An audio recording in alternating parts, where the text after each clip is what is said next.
بسم اللہ الرحمن الرحیم۔ روایت کا جملہ یہ ہے کہ جب زمانے کے امام ظہور فرمائیں گے تو کیا ہوگا؟ یملأ الارض قسطا وعدلا کما ملئ ظلما وجورا۔ زمانے کے امام جب ظہور فرمائیں گے تو عدل اور انصاف کو زمانے میں پھیلا دیں گے، ظلم و جور کا خاتمہ کر دیں گے۔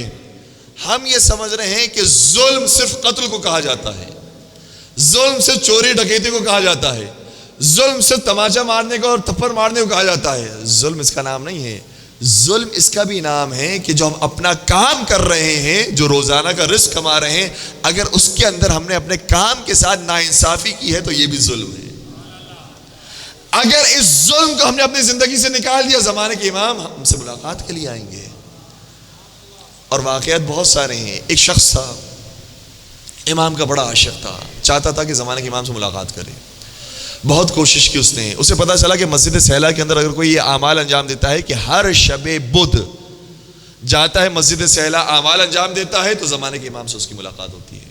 آپ نے یقیناً سنا ہوگا مسجد سہلا کے بارے میں یہ روایت موجود۔ کہتے ہیں کہ اسے کئی سارے بدھ تک اس طریقے سے اعمال انجام دیے۔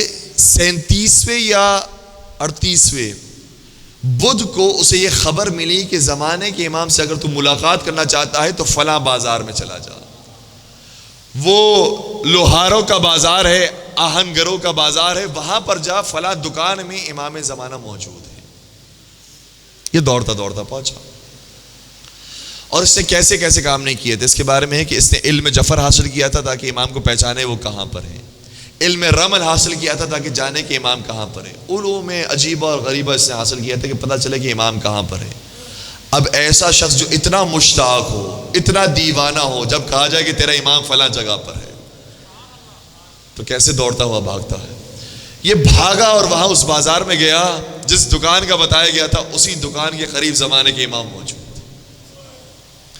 امام کے قدموں میں گر گیا، رونے لگا، مولا اتنا عرصہ ہو گیا آپ نے اپنا دیدار نہیں کروایا، میں آپ کے دیدار کا مشتاق تھا، آپ کی مہربانی کہ آپ نے ہم جیسوں پر کرم فرمایا۔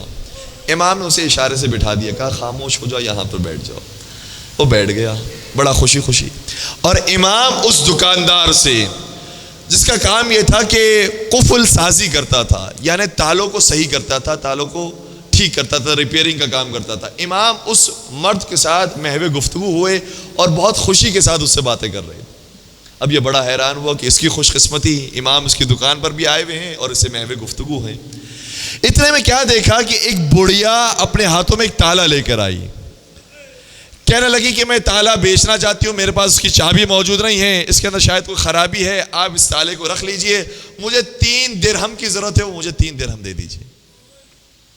کرنسی کوئی اور بیان کی گئی ہے لیکن میں بات کو آسان کرنے کے لیے عرض کر رہا ہوں، 3 درہم کہا کہ وہ 3 درہم مجھے دے دیجئے۔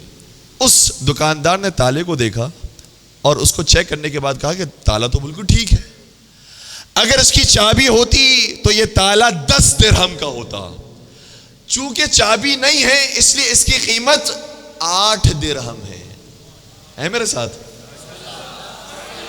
وہ کتنا کہہ رہی تھی؟ اس نے کہا تھا 3 درہم میں تالا لے لو مجھ سے، یہ کہہ رہا 3 درہم کا نہیں، 8 درہم کا میں تجھ سے لے رہا ہوں۔ کہنے لگی میں نے تو پورے بازار کا چکر لگا لیا، کوئی مجھے 3 نہیں دے رہا، آپ مجھے 8 دے رہے ہیں، میرا مذاق تو نہیں اڑا رہے، آپ میرے ساتھ کوئی مسخرہ تو نہیں کر رہے؟ 8 درہم آپ دینا چاہ رہے، پورا بازار مجھے 3 درہم نہیں دے رہا۔ کہا کہ میں نے تو انصاف کے ساتھ تجھے کہا ہے، میں تجھ پر کوئی ظلم نہیں کرنا چاہتا، انصاف کا تقاضا یہ ہے کہ تو نے جو مجھے تالا دیا ہے وہ صحیح و سالم ہے، اگر تو مجھے بیچنا چاہتی ہے تو 8 درہم کا میں خریدنے کے لیے تیار ہوں۔ کہا کہ 8 درہم تو بہت زیادہ ہے، تم جتنے بھی دو گے میں لینے کے لیے تیار ہوں۔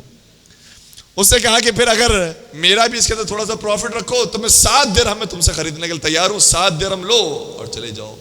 وہ دعائیں دے کر چلے گئی، خوشی خوشی چلے گئی۔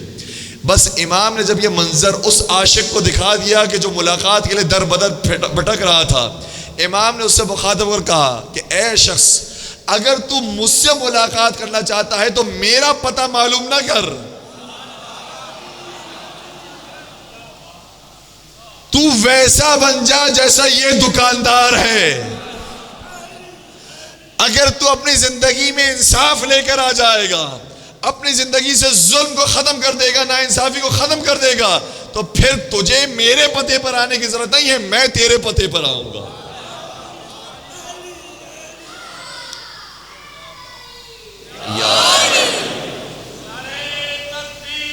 اللہ اکبر،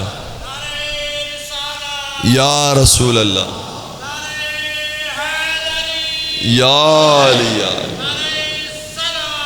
اللہم صلی علی محمد وآلہ. کتنا بڑا پیغام ہے اور کتنا آسان سال ہے زمانے کے امام سے ملاقات کا. اگر اپنی زندگیوں میں انصاف لے کر آ جائیں، دکان میں ہو تو انصاف ہو، گھر میں ہو تو انصاف ہو، مجلس میں ہو تو انصاف ہو، مسجد میں جائیں تو انصاف ہو، کہیں پر انسان ظلم کرنے والا نہ ہو. اگر ظلم کو اپنی زندگی سے نکال دیا تو امام کے آنے کا مقصد یہی ہے کہ یملأ الارض قسطا وعدلا، زمین میں عدل و انصاف کو بھر دیں گے. اور یاد رکھیے گا کہ آج کے زمانے میں، غیبت کے زمانے میں جو اپنی ذمہ داری ادا کر رہا ہے روایات کی روشنی میں، وہ سب سے افضل انسان ہے. میرے ساتھ چلے تو نہیں گئے؟ سب سے افضل انسان ہے.